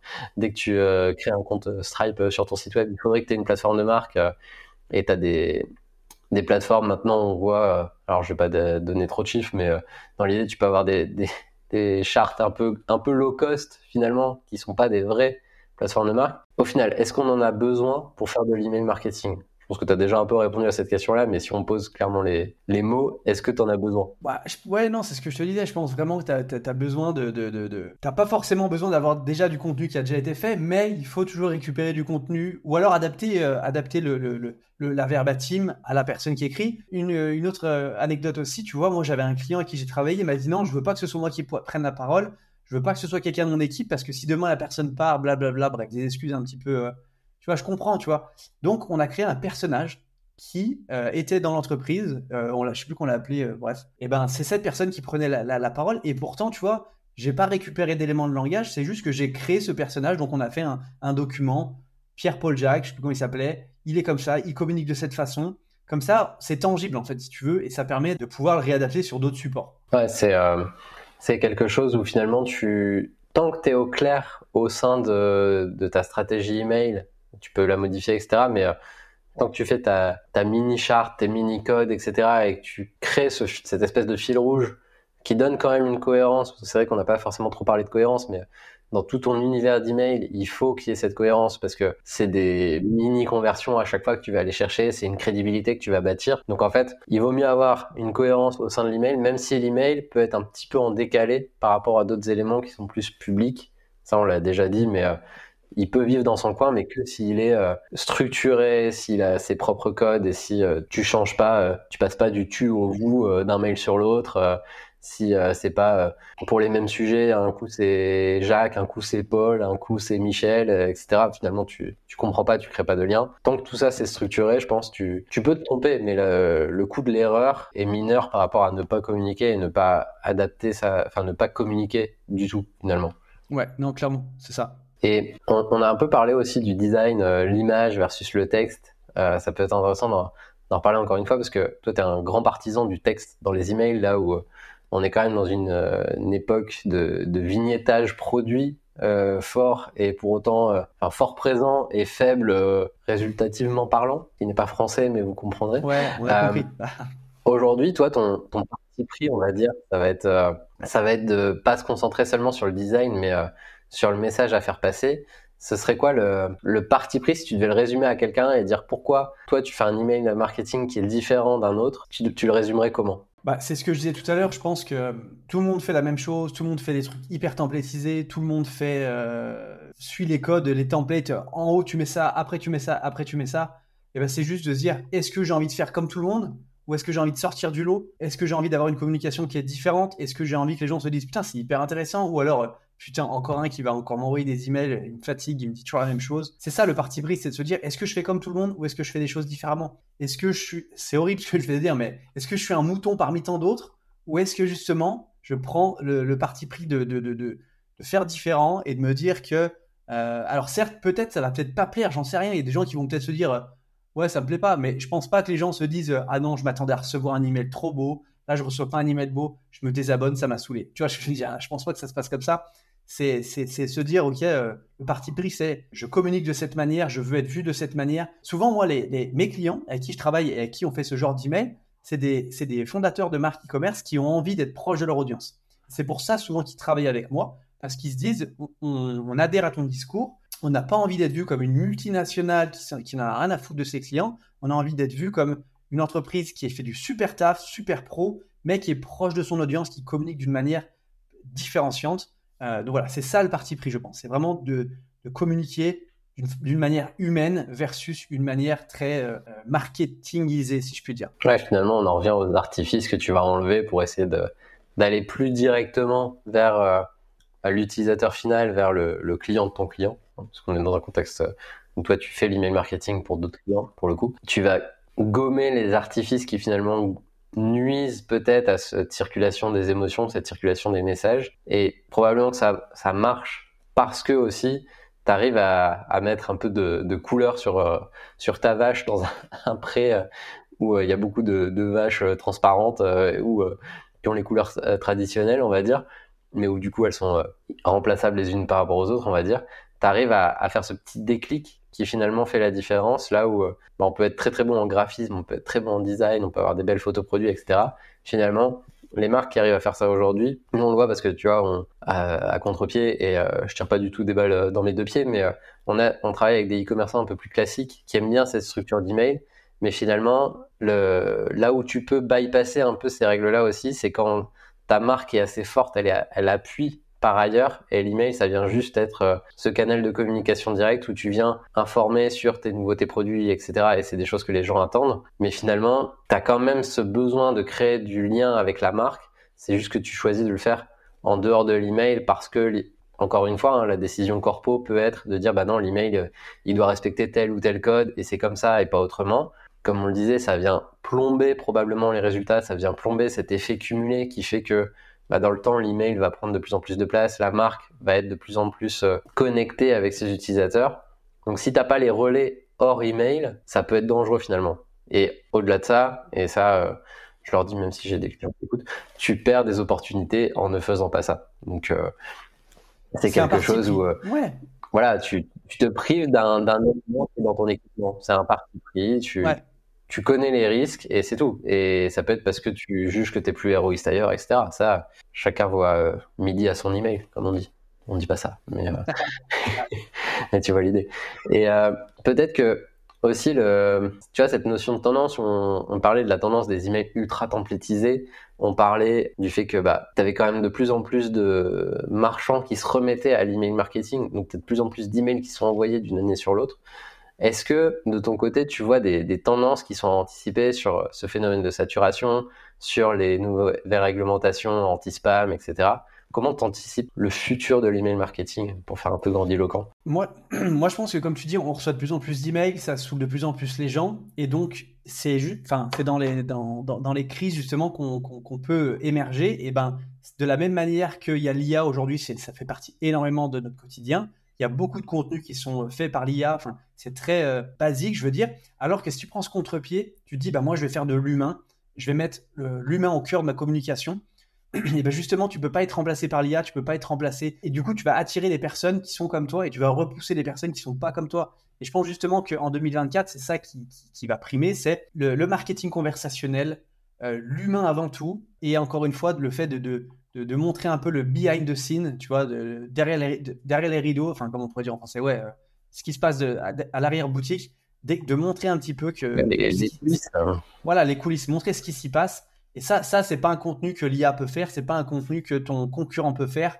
Justement, c'est d'être très humain pour se différencier de tes concurrents et attirer des personnes qui sont dans le même état d'esprit que toi, qui ont les mêmes valeurs que toi et qui se reconnaissent dans ce que tu partages, quoi. Donc voilà, mets vraiment le focus là-dessus. ouais, ça c'est assez marrant, ça me fait penser à une newsletter que j'avais envoyée à ma base il y a quelques semaines où j'avais signé email complètement rédigé par un humain parce Ah que ouais. c'était un email où je partageais pas mal de use case sur l'IA justement et j'avais quand même précisé que c'était moi qui l'avais écrit, ce qui était complètement paradoxal parce que finalement j'ai aux gens utilisé l'IA pour tel ou tel sujet, c'était pour écrire des scripts sur Google Ads, ce genre de trucs, et à la fin je dis quand même que c'est moi qui l'ai écrit parce qu'en fait oui l'outil il utilise l'IA et c'est pour un use case spécifique, en gros coder sans savoir coder, mais c'est moi qui l'ai écrit parce que j'avais besoin, moi, de l'expliquer aux gens. Donc, ce côté humain, finalement, c'est peut-être ce qui va rester là où Exactement. d'autres, par simplicité, mais un peu comme on utilise des templates par simplicité, bah, finalement, ceux qui continuent de faire l'effort, s'ils le font bien, peuvent être rémunérés. Et je parle pas en argent, je parle aussi en attention,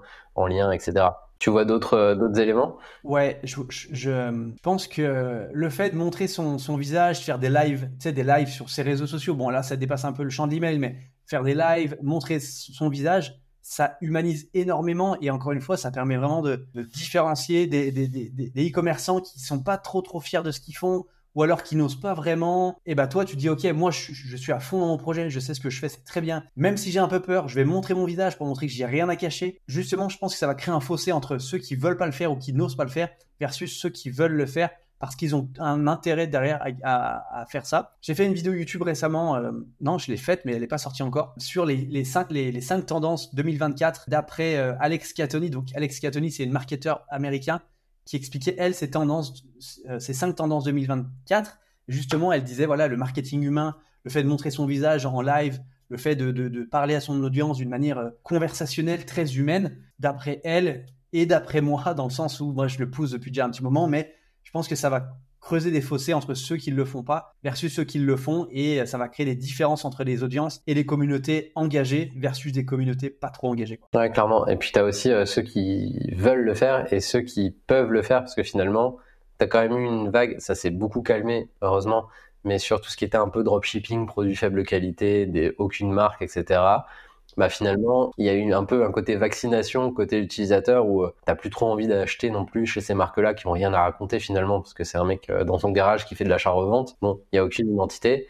Là, au moins, en prenant ces partis pris-là, et après promis on revient sur l'email marketing, mais tu mets en avant le fait que non, tu n'es pas comme ça, tu as des choses à raconter, tu as une valeur à ajouter, tu as une valeur à apporter à ton marché, et ça crée des barrières à l'entrée très basses, hein, mais ça en crée quand même par rapport à d'autres personnes qui peuvent être sur les mêmes segments de marché que toi, qui peuvent vouloir la carte bleue des mêmes personnes, etc., etc. Très bon point, effectivement, et c'est des choses que tu peux toujours relayer de toute façon. L'email marketing est là aussi pour faire l'amplification de tout le reste de la stratégie, finalement. Exactement. C'est un peu un équipier, un ravitailleur, un régisseur de tous les autres. Donc, c'est ça. Contre-intuitivement, l'email marketing est multicanal. Ça, c'est plutôt cool pour le coup. Et pour autant, c'est un levier qui est super vieux. On le disait, je crois que je l'avais mis dans une de mes newsletters, mais je crois que ça date des années 80, l'email marketing au tout début. On a des solutions d'email marketing bien connues, qu'on citera ou qu'on ne citera pas, mais qui te promettent que l'email devrait représenter 30% de ton chiffre d'affaires. Qu'est-ce que tu en penses? Et on voit avec l'emphase que j'y mets, l'avis que j'ai moi-même là-dessus. Tu vas me donner des boutons là si tu commences à parler de ces sujets-là. En fait, ce qui se passe, c'est que moi, je vois deux choses. Alors, je vois pas forcément des marques ou des logiciels qui parlent de ça. Moi, je vois plus des personnes qui vendent des services d'email marketing qui parlent de ça. Que ce soit des agences ou des freelances qui te disent « Je vais t'ajouter 30% à ton chiffre d'affaires grâce à l'email marketing ». Donc, moi, j'ai deux solutions là-dessus. C'est soit ces personnes mentent, elles mentent, clairement elles mentent, ou alors elles n'ont pas compris comment marchait l'attribution en email marketing. Parce que tu n'ajoutes pas 30% au chiffre d'affaires. C'est pas tu fais 100 000 euros, tu vas faire 130 000 après avoir mis une séquence email en place. Non, c'est pas ça. Ça dépend le niveau de chiffre d'affaires. Mais ce que je veux dire, c'est que l'attribution, en fait, c'est de l'attribution. C'est-à-dire une personne, quand tu lui envoies un email, dans un laps de temps de 2 jours par exemple, si elle ouvre ton email, elle le clique, elle regarde et qu'elle revient 2 jours après et qu'elle achète sur ton site internet, cette vente va être attribuée à l'email marketing. Donc en fait, l'attribution, c'est un petit peu tricky dans le sens où toi-même, tu sais que c'est pas tu cliques directement, tu achètes, c'est pas l'email tout de suite. C'est pas obligatoirement l'email qui te donne envie d'acheter tout de suite. La personne, elle peut partir 1 jour et demi, 2 jours et se dire j'achète plus tard. Après, il y a aussi le fait de modifier la période d'attribution. Je sais que Klaviyo la met à 5 jours par défaut. Tu te rends compte, 5 jours, c'est énorme. C'est-à-dire, si aujourd'hui, je reçois un email, je le clique, je pars, je sais pas, 3-4 jours en vacances, je reviens, ça a eu le temps de mûrir dans ma tête, je retourne sur le site internet sans passer par l'email, j'achète, cette vente va être attribuée à l'email marketing. Donc finalement, c'est dégueulasse, tu vois ce que je veux dire? Donc déjà, première chose, je pense que l'attribution, il faut la réduire à 2-3 jours maximum. La surattribution. Excuse-moi, vas-y. On est un peu décalé. Je disais, c'est de la surattribution à l'état pur. Mais... Exactement. Donc, je pense que l'attribution, il faut la mettre à 2 ou 3 jours pour, encore une fois, avoir des stats qui sont le plus proche de la réalité. Et le problème aussi, quand tu as une période d'attribution qui est trop large, tu vas pouvoir avoir de l'argent qui est attribué à l'email marketing, mais aussi à la publicité peut-être. Tu vois, si tu as une fenêtre d'attribution trop grande, peut-être à autre chose. Donc, en fait, tes stats, elles sont complètement biaisées.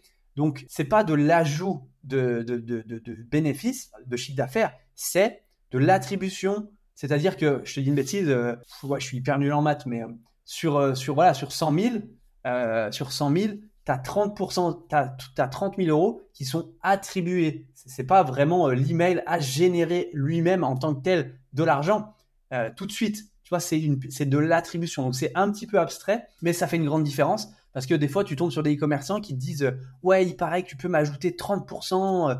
Tu vois, faire passer carrément un cap. 30% sur un chiffre d'affaires, c'est énorme. Ça dépend à quel type de marque tu travailles. Mais si tu travailles avec des grosses boîtes qui font 200, 300, 400 K par mois, 30%, c'est absolument colossal. Donc, il faut faire attention. Pour moi, ça, c'est des vendeurs de tapis. Ou alors des mecs qui connaissent rien à l'attribution et qui devraient creuser un peu le sujet. Tu vois, donc voilà mon point de vue là-dessus. Mais clairement, l'attribution, tu fais bien d'en parler parce que c'est un sujet qui est trop aride pour avoir du reach sur des réseaux comme LinkedIn. Donc, il y a peu de monde qui en parle finalement. Et tu as une telle fumisterie, ayant pas peur des mots, sur ce sujet-là où, bah oui, la donnée plateforme, et de toute façon, tu prends l'exemple de Klaviyo qui a clairement percé en utilisant cette surattribution pour montrer aux gens, regardez, sur vos 100 000 euros, il y en a 30 000 qui passent par mois quand même. Si demain vous arrêtez, vous les aurez plus. Bon, en fait, spoiler, tu vas peut-être perdre que 5 ou 7 parce qu'en fait, ça vient aider à la conversion sur les autres. Tu avais un exercice assez sympa. On avait été sollicité sur un dossier, sur un audit 360. Donc, tu vois, on avait fait et le SEA, et le social, et l'email. Et en fait, tu avais des délais avant conversion et un nombre de touches, donc un nombre de visites sur le site avant conversion qui était énorme. Tu étais sur des achats assez compliqués, un panier moyen à 2000 euros, etc. Donc ça se justifiait, tu vois. Et les personnes ne comprenaient pas pourquoi. Tu additionnes le chiffre d'affaires qu'il y a dans Google, dans Meta et dans, c'était Klaviyo en plus, je crois, chez eux.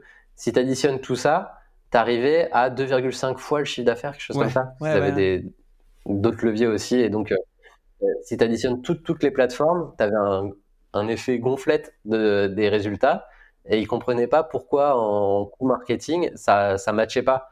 En fait, si tu as un clic sur Google Ads Day One, le lendemain tu es retargeté sur Meta, tu cliques, tu laisses ton adresse mail, tu as un mail d'abandon panier Klaviyo et tu achètes 2 ou 3 jours après, en fait les 3 plateformes vont s'attribuer parce qu'il n'y a aucune déduplication entre les plateformes. Ça, c'est un sujet qui manque de visibilité pour le coup, mais heureusement, tu as de plus en plus de maturité, mais je vois des personnes qui se lancent en e-commerce qui connaissent pas du tout cette logique-là. S'ils surveillent pas clairement cette partie-là, au plus tu vas multiplier les leviers, au plus tu vas avoir cet effet illusion d'optique finalement et te prendre les pieds dans le tapis. Mais ça, j'ai à peu près le même avis que toi sur la partie 30% qui passe par l'email. Oui, peut-être, et tu vas chercher l'incrément qu'il y a derrière. Mais si tu fais une attribution mono-levier, pareil, ce qui n'est pas recommandé non plus, mais tu viens toujours chercher à pondérer, etc. Tu vas te rendre compte que l'email, en fait, il est dépendant des autres et il aide les autres. Mais de toute façon, il a besoin d'autres canaux pour aller récupérer des nouvelles adresses mail sur lesquelles tu vas envoyer ces emails-là. Donc, c'est juste la synergie que tu vas mettre entre tes canaux qui est importante. Mais ce 30% hyper commercial qui est un peu en mode je fais une offre irrésistible, cher e-commerçant, etc. Bon, je pense qu'on est assez d'accord sur le fait que c'est un peu bullshit. Moi, j'ai pas de problème quand une personne le dit, tu vois, je t'aide à faire de l'email marketing et machin. 30%, ok, mais dis que c'est de l'attribution en fait. Ne dis pas c'est du top revenu, dis que c'est de l'attribution à l'email marketing, que c'est pas de la valeur en plus, tu vois ce que je veux dire. Donc voilà, c'est une nuance, mais qui est hyper importante. Et en fait, le fait d'éduquer le marché sur le fait que 30%, ça se fait vite fait, bien fait, et du coup, c'est des conneries, tu vois. Donc voilà. Mais c'est là où tu vois, il y a une tendance quand même de fond en marketing au global, c'est sur la notion d'incrémentalité. Et maintenant que tu as quand même de plus en plus de clics avant achat, et je vais pas trop digresser de l'email, mais je pense que c'est important pour le sujet, mais maintenant que tu as de plus en plus de clics avant achat, pourquoi ? Parce que tu as aussi plus de comparaisons finalement, parce que tu sors de la période hyper inflationniste, où finalement le pouvoir d'achat est en berne, etc. Les gens sont beaucoup précautionneux quand tu as des achats plus ou moins importants. Donc finalement, il y a plus de comparaisons, il y a plus de jours avant conversion. Et donc ce que tu vas avoir du mal à distinguer par rapport à avant, c'est quel est l'incrémental que va m'amener telle ou telle campagne, que va m'amener tel ou tel levier. Et ça, je pense que ça va se démocratiser encore un peu plus en 2024, parce que tu as de plus en plus de monde qui s'y intéresse, parce que chaque levier amène ses propres coûts en fait. Donc si tu dédupliques pas et si tu fais pas ce calcul d'incrémentalité, tu as du mal à voir finalement quel est ton ROI au canal. Mais ça, c'est quelque chose qui devrait être de base. Et j'attends le mec qui te dit je vais ajouter 30% de chiffre d'affaires incrémental dédupliqué à votre e-commerce. S'il y en a un qui écoute l'épisode, écrivez-moi parce que j'ai hâte de parler avec vous et de découvrir ensemble cette méthode-là. En plus des 30%, je paye ton URSAF, t'inquiète, je m'occupe de tout, c'est moi qui gère. C'est des promesses qui sont absolument démesurées et moi c'est pour ça que je te dis ça me fout des boutons, tu vois, parce que voir des conneries comme ça sur LinkedIn, moi ça me dépasse. Et pour autant, tu vois, en termes de conversion et d'attrait à la marque, etc., on en revient là, mais l'email marketing, c'est quand même un canal qui a un très fort effet de levier, de par le côté déplatformé, de par la communication directe, etc., etc., on va pas y revenir. Mais il y a un truc assez choquant, c'est quand même revenu à la mode assez récemment en France. Tu as eu une grosse phase de délaissage de ce levier-là. Est-ce que toi, tu as des petites idées sur pourquoi c'est revenu à la mode que récemment ? Je pense que tout ce qui est acquisition, déjà, c'est hyper cher. Toi, tu dois le savoir, hein. L'acquisition augmente, les coûts d'acquisition augmentent. Les gens se rendent compte que faire de l'acquisition, c'est très bien. Sur un site e-commerce, c'est très bien. Mais si derrière, tu n'as pas moyen de garder ce trafic, je vais reprendre une métaphore qui est hyper simple, c'est tu remplis une passoire d'eau, tu vois, finalement, ça fuit. Donc, si tu colmates pas les trous avec ton email marketing, tu gardes pas cette eau. Et finalement, tu n'arrives pas à remplir ta bassine. Donc, c'est hyper important de comprendre qu'il faut colmater tout ça. Et justement, je pense que de plus en plus de personnes commencent à le comprendre. En plus du fait que l'acquisition, c'est hyper cher. Et aussi au fait que beaucoup de personnes font de la pub sur moins 30% avec l'email marketing, donc ça donne vraiment envie aux gens, j'imagine. Ouais, et puis pour autant, tu vois, le coût d'acquisition, je pense que les gens se rendent compte d'un truc, c'est t'as payé très cher pour avoir des gens. Avant, c'était pas grave si tu payais pas cher et que t'avais un achat en face. Là, pour le coup, tu dis, ok, en fait, les notions de lifetime value sont quand même beaucoup plus importantes. Tu sais que t'as certains marchands qui vont être plus en galère pour avoir un ROI premier achat. Moi, j'invite tout le monde à être rentable dès le premier achat quand même, parce que sinon, tu crées des business models qui sont, selon moi, assez complexes à maintenir dans le temps. Mais ça, c'est une autre histoire. Par contre, tu dis, en fait, oui, si je peux faire passer mon nombre de commandes moyen par client de 1,7 à 3,5, en fait, la messe, elle est pas pareille. Donc, tu as des logiques là-dessus et on ressort des stats qui sont vieilles comme la guerre, mais de dire que ça coûte 5 à 7 fois moins cher de fidéliser un utilisateur, un client, que d'en acquérir un nouveau. Bon, ça, faudrait le mettre à jour d'ailleurs avec les coûts d'acquisition ces derniers mois, de ces dernières années, parce que on est peut-être même à un ratio 1 sur 10 et 1 sur 12, chiffre qui source mon chapeau. Mais en tout cas, ça mériterait d'être mis à jour parce que c'est des chiffres qui traînent depuis. Moi, ça fait 15 ans que je suis dans le web, ça fait 15 ans que c'est les mêmes chiffres. Donc, ça mérite une petite update déflationniste là-dessus. Ouais. Mais pour le coup, c'est probablement effectivement un côté trigger là-dessus qui a déclenché ça, parce que dès qu'on touche les gens au porte-monnaie, un peu comme la crise énergétique, Ah bah ouais, c'est en clair. fait, tu sens qu'il y a une réaction un peu épidermique. T'as ça, et peut-être aussi les outils qui sont devenus un peu plus simples à mettre en place. Moi, je me souviens que les automatisations email, fut un temps dans les logiciels, c'était vraiment une galère. Ah ouais. Et tu avais moins cette logique d'API où tu pouvais avoir les bons champs sur ta base de contacts, etc. Donc, tu as peut-être quand même un alignement des astres qui fait que aujourd'hui, tu n'as même pas besoin de savoir coder pour mettre un Klaviyo, un Shopify, par exemple. C'est assez dingue quand même en termes d'accessibilité aux personnes. Pour le coup, parce que on pourrait avoir l'impression que c'est bien beau, l'email marketing, tout ça, on l'a bien vendu, mais quand même avec modération.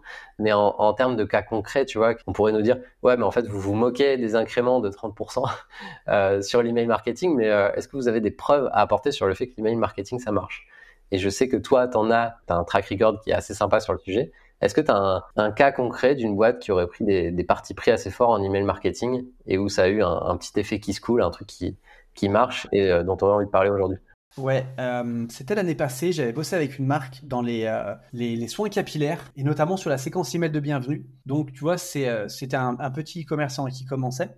Et en fait, il me disait, bah, moi, j'ai écrit mes emails, j'ai écrit ma séquence de bienvenue, j'ai fait designer ma séquence de bienvenue par un designer. Donc, tu vois, il y avait tout ce qu'il fallait sur la séquence de bienvenue avec tous les designs et tout ça. Et en fait, ce qui s'est passé, c'est qu'il m'a dit, écoute, je pense qu'il y a un truc à faire, ça convertit pas très bien, j'ai pas des très bons taux. Il y a un truc, est-ce que tu peux m'aider? Donc j'ai bossé avec cette personne. Ce que j'ai fait tout de suite d'entrée, c'est que j'ai enlevé le design très lourd qui avait été fait. Donc il a sûrement payé un designer un peu pour rien, mais j'ai supprimé le design très très lourd qui desservait le message en fait, si tu veux. Donc ça, c'est la première chose que j'ai fait. Ensuite, j'ai retravaillé les objets d'email, parce que les objets d'email, c'était des trucs très généralistes, très basiques, ça donnait pas du tout envie de cliquer. Et ensuite, j'ai retravaillé le contenu de l'email, des emails de la séquence, avec un ordre un peu plus logique. Donc tu vois, email numéro 1, tu donnes le code promo ou peu importe. Email numéro 2, l'histoire de la marque, comment elle a été construite, pourquoi, à quelle année, blabla. Email numéro 3, c'était les bénéfices de se procurer le produit. L'email numéro 4, c'était des témoignages clients qui mettaient en avant encore une fois le fait que la marque était crédible et qu'elle est pour rassurer. Et l'email numéro 5, je crois que c'était une foire aux questions, quelque chose comme ça, pour encore une fois casser les dernières objections. Et donc du coup, ce qui s'est passé, c'est que les taux d'ouverture sont passés de 23% à 46%. Donc juste en modifiant des objets d'email. Et du coup, le taux de commande placée sur la séquence de bienvenue a fait x3. On a fait x3 sur les ventes juste en modifiant le design, le copywriting et les objets d'email. Forcément, tu vois, les emails, c'était moins lourd, donc ils arrivaient plus facilement en boîte principale. Les gens les cliquaient plus, donc les emails d'après arrivaient encore plus.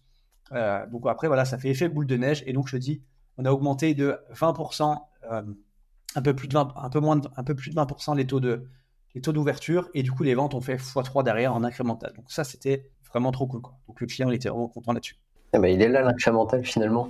Non, mais il y a un point intéressant aussi dans ton étude de cas, c'est que si j'ai bien compris, tu as fait ça sans rajouter d'emails supplémentaires. Et donc, Non, c'est non, là non. où t'as pas cette logique volumique finalement. Tu peux faire mieux avec autant en fait. Exactement. enfin oui, tu peux envoyer plein d'emails aux gens, il y a plein de choses intéressantes à raconter, mais tu peux déjà faire mieux sans rajouter finalement. Et c'est par là, à mon avis, où il faut commencer quand tu reprends une séquence. C'est pas, tu te dis, bah tiens, qu'est-ce que je pourrais dire après, etc. Ta séquence de bienvenue, elle c'est doit pas durer non l'optimiser, plus 350 mois. Et ça, c'est assez intéressant pour le coup. Et ce que tu dis sur le design, tu remets un petit tacle sur le monde du design là-dessus. J'aime bien parce que on voit que c'est ton parti pris aussi. Mais l'A/B test permanent, le test permanent, pour le coup, c'est quelque chose qui devrait être quand même assez présent dans les services marketing et de se dire, bah tiens, cette optimisation là, tu l'as fait en one shot, mais imagine si c'est fait en continu. Alors oui, les gains seront de moins en moins importants, mais je suppose que quand tu arrives à faire x3 sur une séquence, bah en fait, t'en as peut-être sous le pied, j'ai envie de dire. Et ça, tu peux pas le savoir si tu prends pas des directions assez fortes finalement. Donc l'idée de tester, c'est quand même quelque chose qu'il faut pas oublier. Et c'est pas de se dire, bah non, j'ai fait mon flow une fois, ou j'ai payé un free une fois pour faire un flow, etc., que j'ai fini. C'est un jeu à somme infinie. Donc tu peux jamais dire, j'ai eu la même réflexion dans plusieurs épisodes, mais c'est de dire, tu peux jamais dire que tu as fini le jeu de l'email marketing finalement, même au niveau des flows. Et là, c'est un peu triste de dire ça comme ça pour ceux qui ont payé des flows, mais t'as jamais fini de les optimiser. Le truc, c'est de savoir à partir de quand tu t'arrêtes, quand est-ce que tu touches cette fameuse loi des rendements marginaux décroissants, et à partir de quand, ok, bah, j'arrive pas à battre ma meilleure version, mais tu continues d'essayer quand même. C'est assez dingue pour le coup. Et pour le coup, sur tout ça, tu te dis, ok, en fait, on a fait des optimisations, on a augmenté le taux d'ouverture, le taux de clic et le taux de commande passée. T'as quand même un point qui peut se dire, ok, bah en fait là, en écoutant, je me rends compte que mes emailing sont pourris, je caricature, ils ont un design super lourd, je pense que ma délivrabilité est très mauvaise, on n'a pas parlé de délivrabilité, mais si vous respectez les codes, normalement ça va bien se passer. Mes emails sont écrits avec les pieds et très auto-centrés, etc. Je sais pas m'adresser à ma cible, je sais pas à qui je parle, et pour autant j'ai 28 000 flows en place. Et tu te dis, bah ok, en fait, demain, je vais faire des modifications, je veux prendre les choses en main. Je prends le destin de mon email marketing en main. Comment tu démarres, en fait, ce chantier, c'est un chantier pour le coup, sans forcément faire appel à toi, même si on peut faire appel à toi, on mettra tes coordonnées en lien et en commentaire de l'épisode, mais par quoi tu peux commencer simplement chez toi, même si t'es pas le roi de l'email marketing? Déjà, première chose à faire, c'est de tester, pour moi, la délivrabilité. Est-ce qu'on est bon au niveau de la délivrabilité? Donc, encore une fois, la délivrabilité, c'est le fait d'arriver dans la boîte principale de la personne et de ne pas arriver en spam, de ne pas arriver en spam ou dans la mauvaise boîte, de réception. Donc, c'est de faire un test sur. Il y a deux outils que moi j'utilise, c'est Mail-Tester ou alors Mail Genius. En fait, tu vas envoyer un email à ce petit site internet avec ton clavier ou avec ton logiciel et ils vont t'attribuer une note. Ils vont te dire, ben, il faut régler ça, il faut régler ça, il faut régler ça. Donc après, c'est des paramètres techniques, ou alors tu es peut-être inscrit sur des listes noires. Il y a peut-être ton contenu qui est pas bien, tu utilises des mots un peu spam. Donc, c'est déjà tester, encore une fois, cette délivrabilité. Une fois que tu as testé ta délivrabilité, que tu as fait en sorte de réparer ce qui n'allait pas, tu as une note plutôt pas dégueulasse. Je sais pas, souvent c'est sur 10 ou sur 100. Si tu as 8,5 sur 10, c'est bien. Tu peux toujours aller plus haut, mais voilà, 8,5, c'est bien. Deuxième chose à faire en place, une fois que c'est fait, tu mets en place un petit pop-up pour récupérer des adresses email. Donc, que ce soit un pop-up au milieu de l'écran, moi, j'aime pas trop. Moi, je fais un fly-out en bas à droite. Tu sais, un truc qui vient sur le côté comme ça. C'est moins agressif. Les gens préfèrent. Moi, j'ai une meilleure taux de conversion avec un fly-out qu'avec un pop-up, tu vois, très souvent.